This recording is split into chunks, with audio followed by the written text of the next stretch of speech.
window this morning, birds are singing their song.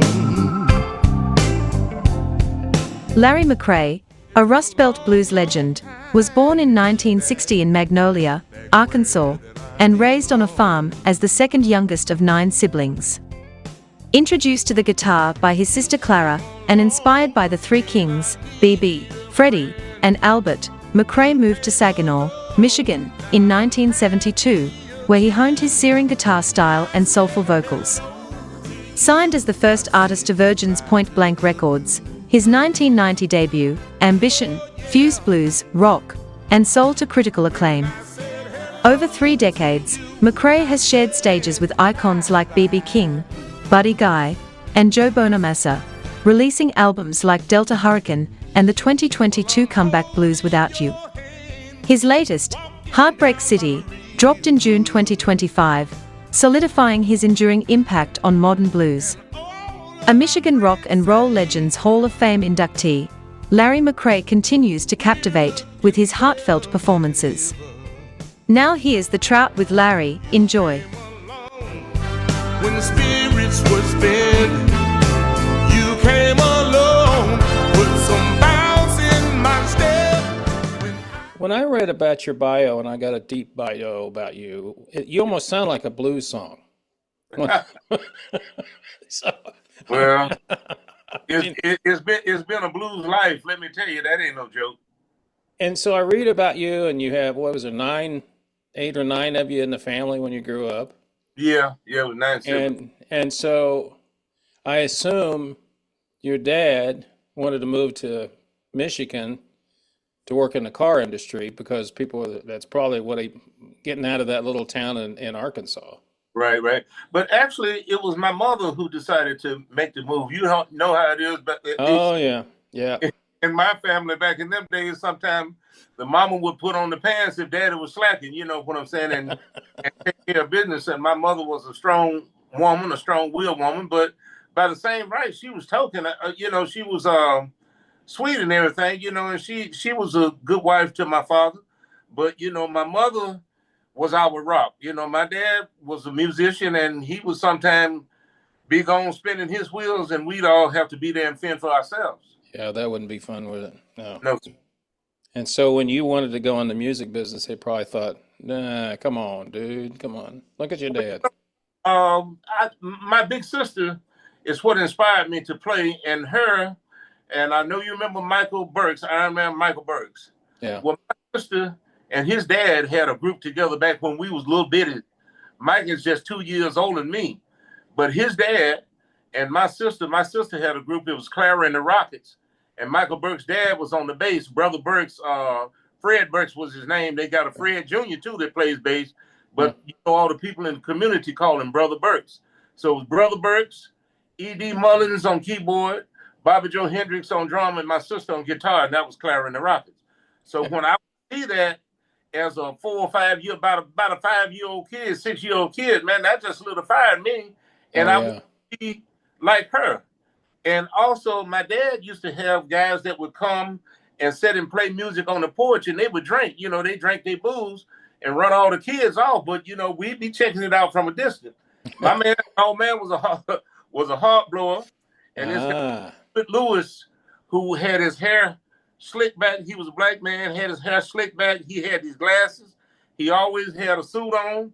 He was always clean and everything. And we thought the second coming of Jesus Christ had come when Hewitt Lewis would come to the house and play his electric guitar. That was a big thing. Yeah. This was been around about 64, 65, somewhere along there. Yeah, you were just a little tyke at the time. So when you started, I noticed that there was a little talk about you were in high school, started playing sax, which was pretty normal back then. How much older is your sister than you? About 18 years. Oh wow. She was like my mama, my second mama. My mother was one of those working mothers. She worked and took care of other kids. Yep. While she was gone doing what she had to do, my big sister cooked and cleaned and took care of us. My family separated into 2 units. It was the first 5, and then it's a 12-year gap, and it was 4 more. I'm on the second half. Yeah. You know, so them older kids was like second parents to it. My big brother was like a Oh, second. yeah. You know. Sure, I understand that because so was she when you were born, was she already playing the guitar by that time? Oh, for sure. Yeah. Yeah.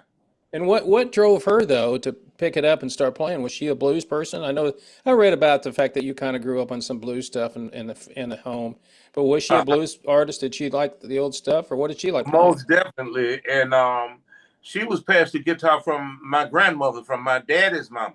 Mm. Daddy's mother was an acoustic guitar player. And as the story goes, my sister's first guitar was what they call a cigar box guitar, made on a King Edward cigar box, and that's what she started. And later, you know, they got a guitar and stuff like that. But even that was before my time. But I know of it. You know. So you grew up, and then in fact, I was just listening to some of your music a while ago. I hear a little bit of course, you've been playing a long time. People can't escape who they were influenced by. Right. So I just saw Joanna Connor. I know you know Joanna because she played on something for you. Yeah. And I went down. She was here in Dallas at the guitar show, and I just interviewed her, so I wanted to meet her. And she got off stage, and I said, "I heard a little bit of something." She goes, "What's that?" "I heard little Johnny Winter there." And she goes, so when I was listening to you, I go, "I heard little Freddie King. I heard little Freddie King." You know what? That was my Bible. Freddie, Albert Collins, B.B. King, and Albert King. You know, for my generation, you had to play some of all 4 of those guys if you're going to be electric blues. Yeah. And second generation, you got, for me, you know, after the 4 came Buddy Guy, Luther Allison, Otis Rush, you know, all of that, you know, that class of people from, you know, from that generation. So after I dug into all that, I went back a little further and I got into Guitar Slam.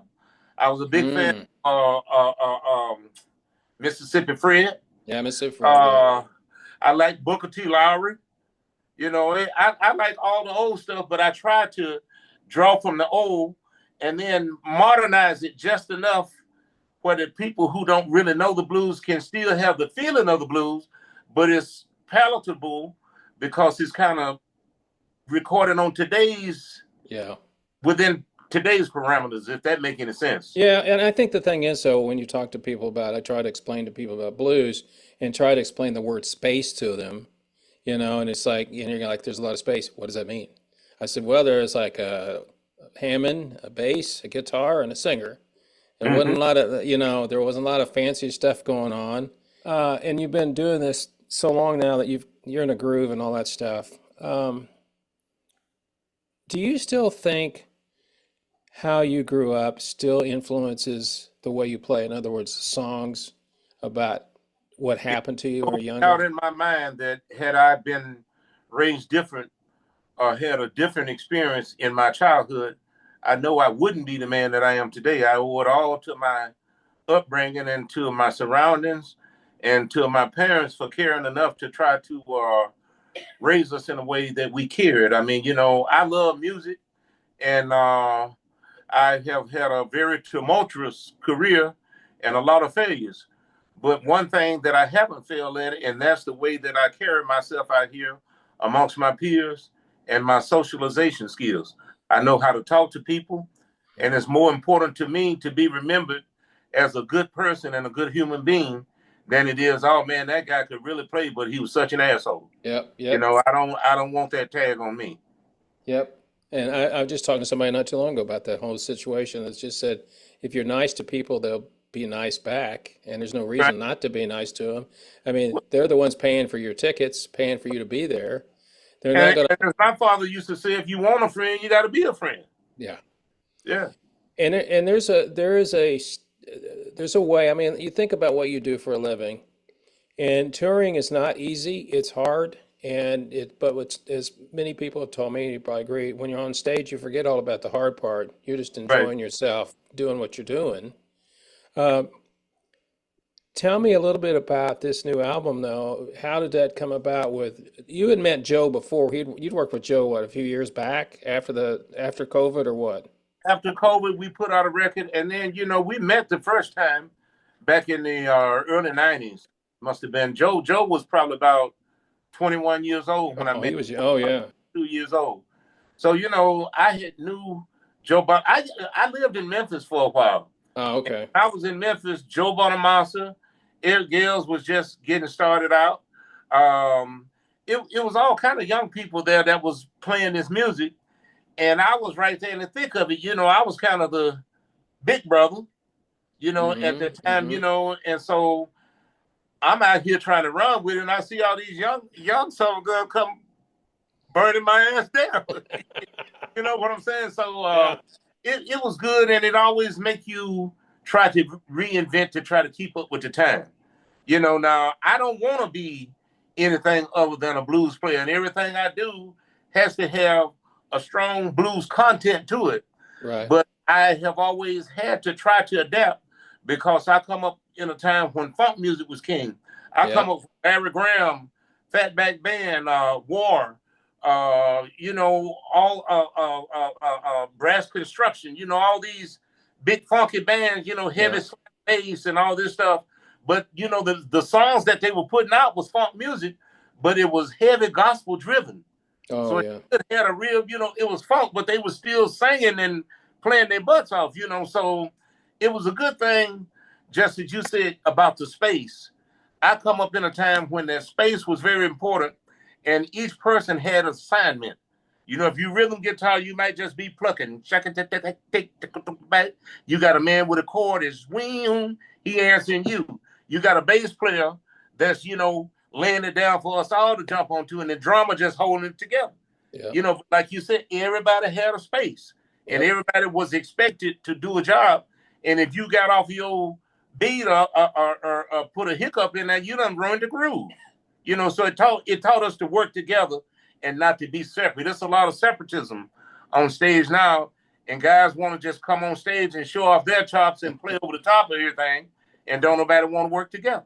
And one of the advantages you have, you probably realize this, is being the older guy, people have respect for you.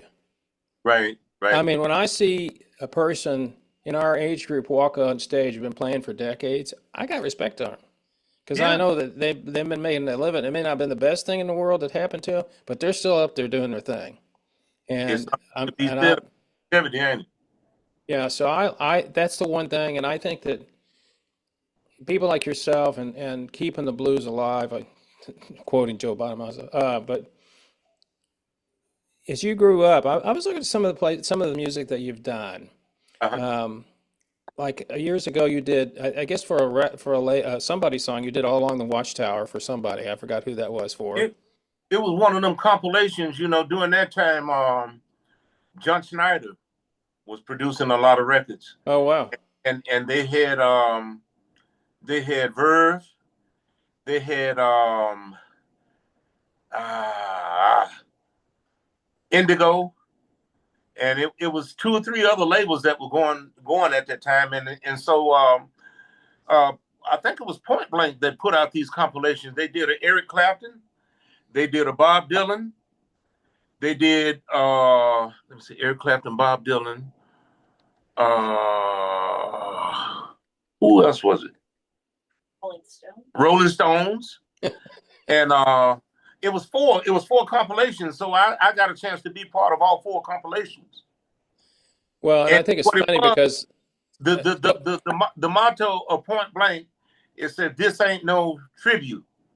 So it was all these different artists doing their interpretation of these other artists' music. Yeah. So I did Bob Dylan's Watchtower, and I kind of did it my own way.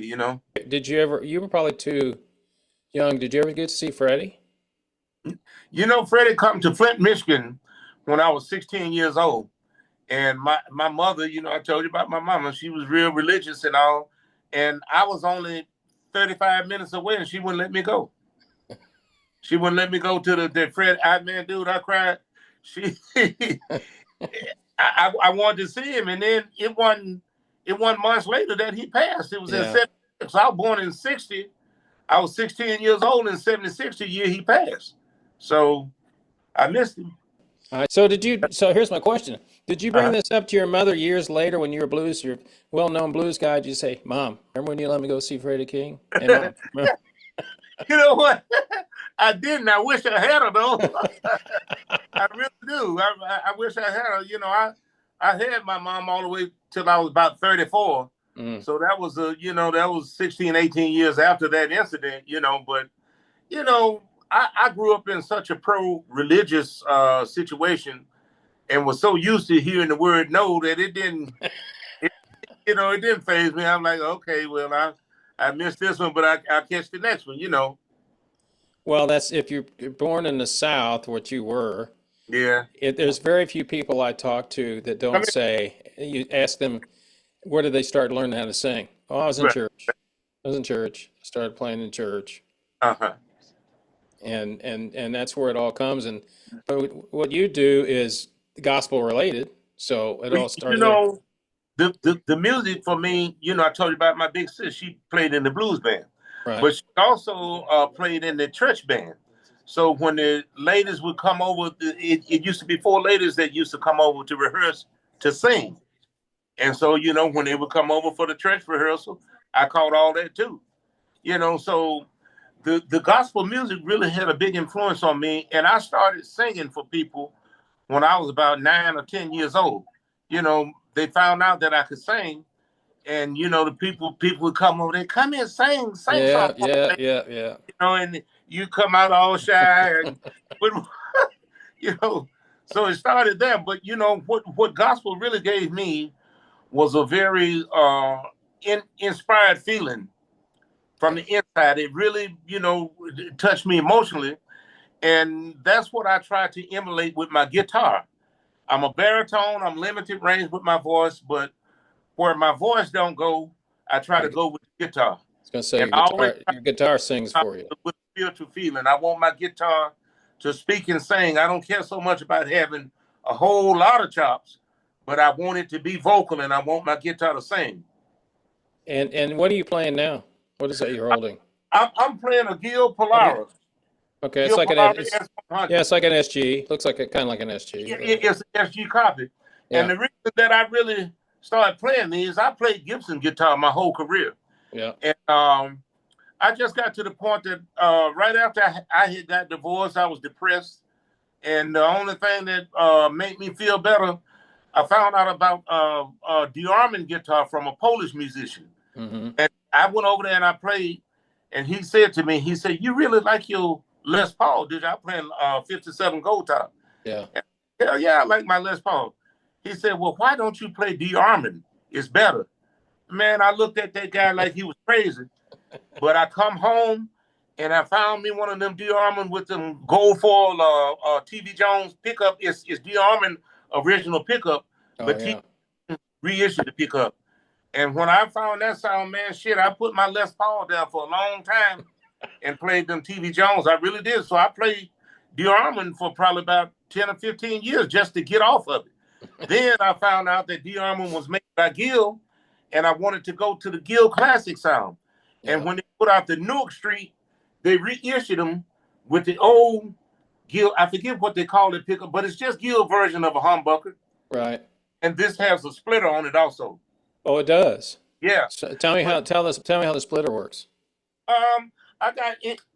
It's on the both volume knobs. Okay, It's so a you pull it up. It's a yes, push sir. pull Yes, sir. push pull. Yeah. We can pull both of them. And Just like so, do you play which pickup do you usually leave it in? Do you like the top or you like the bottom? I'm a switcher.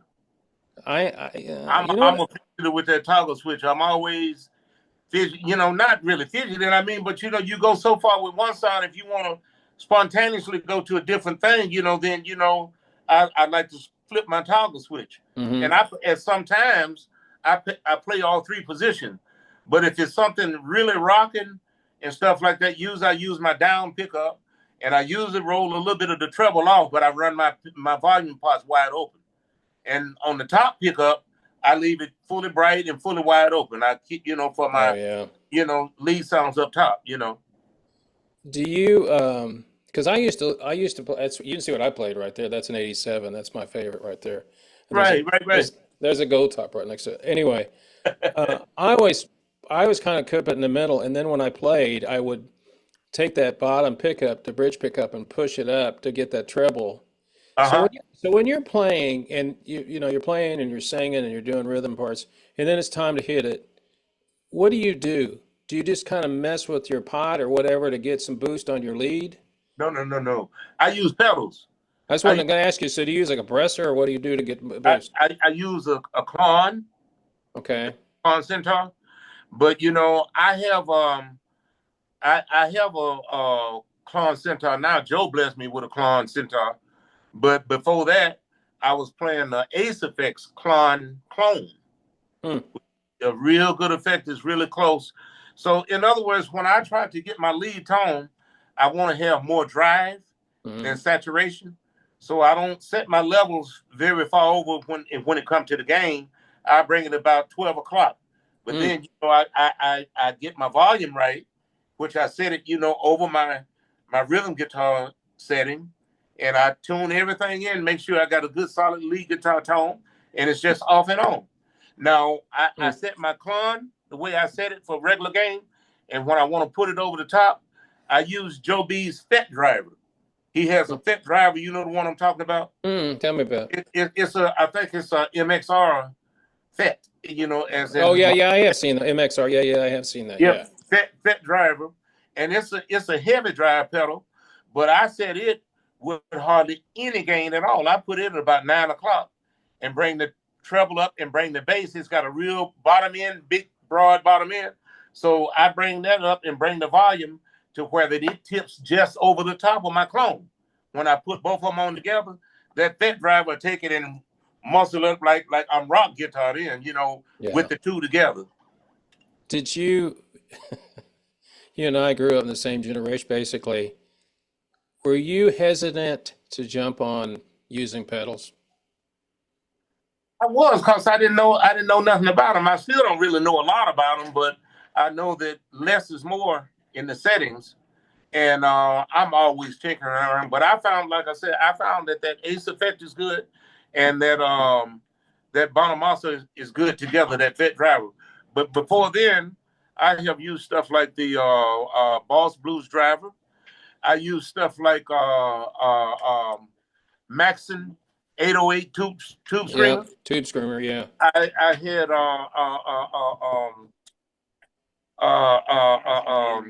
Rocktron. Oh yeah. I remember that. Yeah. Austin Gold. Yeah. Austin Gold Rocktron.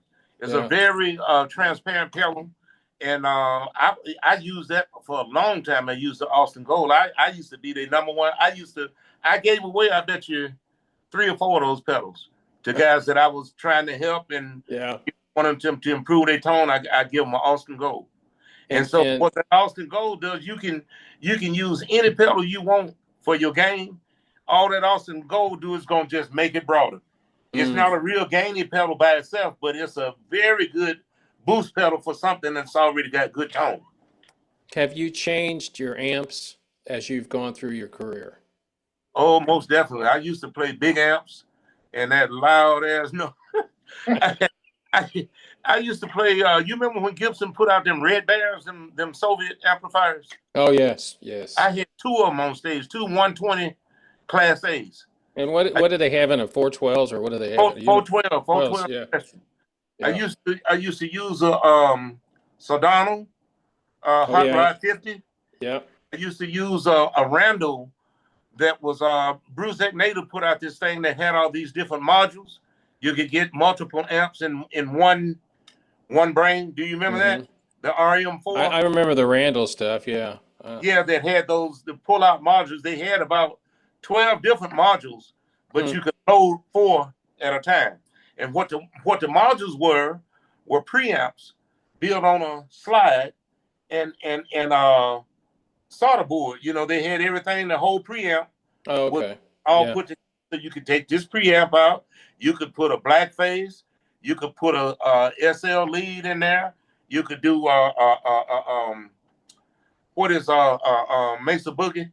Oh, Mesa, yeah. A rectifier, do a rectifier sound. It had 12 modules, so you could choose 4 at a time to run in this one head, and it had a selector where you could select which amp. You know, I used to fool around with that. But you know what I stuck with the longest? No, what? A 71 Deluxe Reverb, 112-inch speaker. That's my amp. And once I figured out that I could get the same, I know my Deluxe Reverb so well. It has an Eminence speaker in it. I did change the speaker. Yeah. So I have a Eminence Red Coat Red Fang 12-inch in there. Because it's just got 112 in it, isn't it? Yeah, 112. Yeah. I changed the rectifier to a solid state, and I put 6L6s in the power section. Yep. Familiar with those. I picked up probably about 10 watts out of that on that Deluxe Reverb. Which So, for the person that's listening to this probably didn't think that's much, but on a Fender amp, that was a lot. I mean, when you put 10 watts, I mean, they weren't that big. I mean, and of course the thing too with the way it is now, you don't need a big amp. No, the sound reinforcement is so good now. Right. You don't need to run now. Right behind me. You know what? That's what I played out. With the modifications that I have is louder than anything. Louder than anywhere. I don't go nowhere that I need a louder amp than that. When I go on the big stage and get lost on the stage, I have to put it in the wedges. Put it in the front wedge usually, and if that ain't enough, put it on the side. But with all what they got, it fills up. It fills up. It is an amazing thing to see how things have changed from everybody having big amps that are taller than them to now everybody has small because of just the way that the sound reinforcement has gone.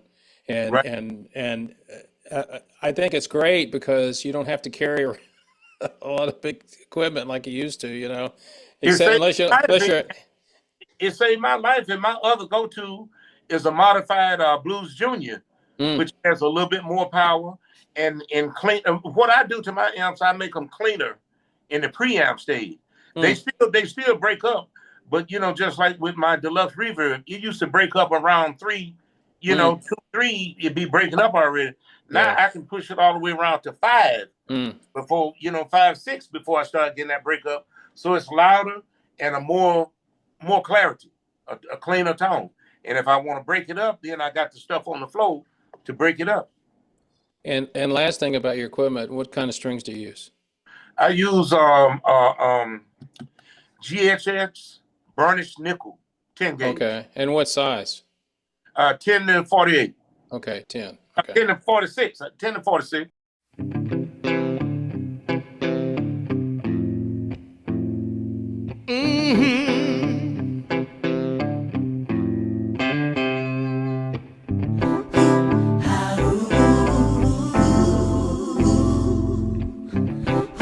So long, blues.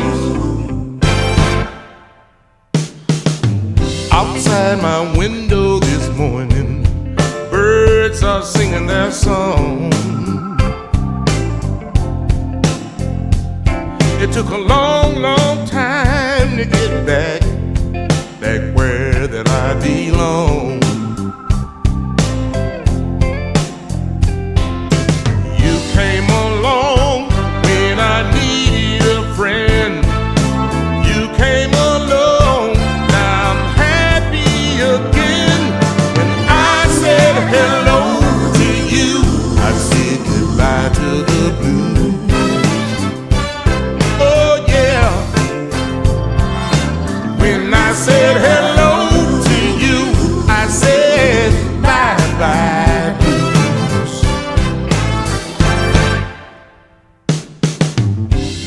Well, I'm holding your hand, walking down by the river, and all of our friends say we're looking better than ever. You came along when the spirits were spent. You came along, put some bounce in my step. When I said hello to you, I said goodbye to the blues. Oh yeah. When I said hello to you, I said bye-bye blues. So many years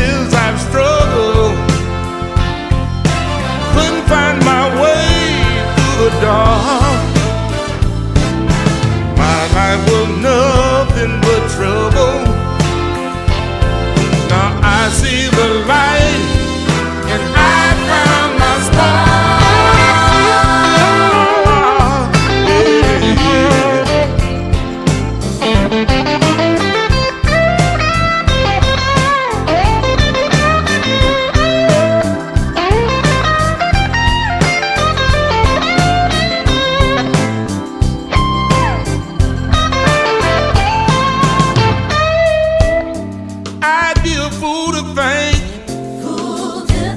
Won't be no trouble ahead. But you and me together, baby, we'll rip that trouble to shreds. Good times are bad,